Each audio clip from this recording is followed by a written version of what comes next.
last game against the Kings in Detroit, I thought Jalen did a really great job against Domas that first quarter and just really throughout the game. What did you like about him kind of in that challenging matchup? Yeah, I think when you're playing against a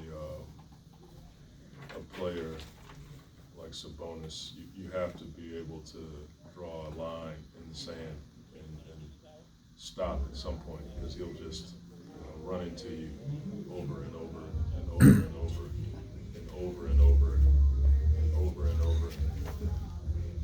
Tweet that, But he does it under control, and you don't know if he's going to shoot it or pass it, and that's a tough task, because you want to reach, because the ball can be right there in your face, but he has really good hands.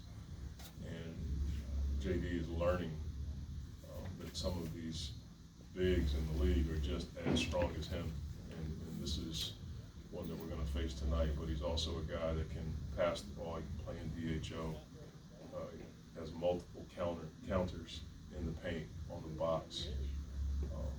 So JD has to go into this game with a healthy respect for one of the best centers in the game. Coach Monty, that's okay. That's okay. I can hear you. You can. Thank you. No, you said it. If you don't mind me asking, of course we had two representatives who won't be going to the All-Star game in Indianapolis. I'm pretty sure that you were aware of that. Just want to get your thoughts on that. I think the Kings might be the only team that, with a winning record that don't have a representative. And of course, Domantas and De'Aaron been working their tail off, this season. Just want to get your thoughts on them and their play, and missing out on a great opportunity. Yeah, I mean, if I would have been in the West as a coach, I would have voted for him. So tell them that, so they'll think I was one of the coaches that didn't vote for him. I've said it for years. The league does not respect winning enough. I think that should be a part of the equation. And you're talking about two guys that are, they carry a franchise.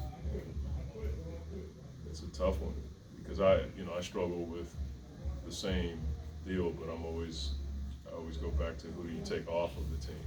That's a tough one. So it happens. When I was in Phoenix, there were a couple of years where Devin Booker didn't initially get on the team. It was a frustrating time for the organization and Devin. I felt like Asar should have been in the rookie game. That was something that I thought was a bit of a snub. He plays every game. He plays both ends. He has a winning effect on our team, and so I get the frustration. But I think those two guys know that they are all-stars, and just because they're not playing in the game, I know how it affects incentives and things like that. But I think those two guys know how good they are. Their paycheck certainly reflects that. And, they've changed this franchise, and I think that they would take that over an all-star game based on what I know about those two guys. Thank you, Monty. Thanks, Coach.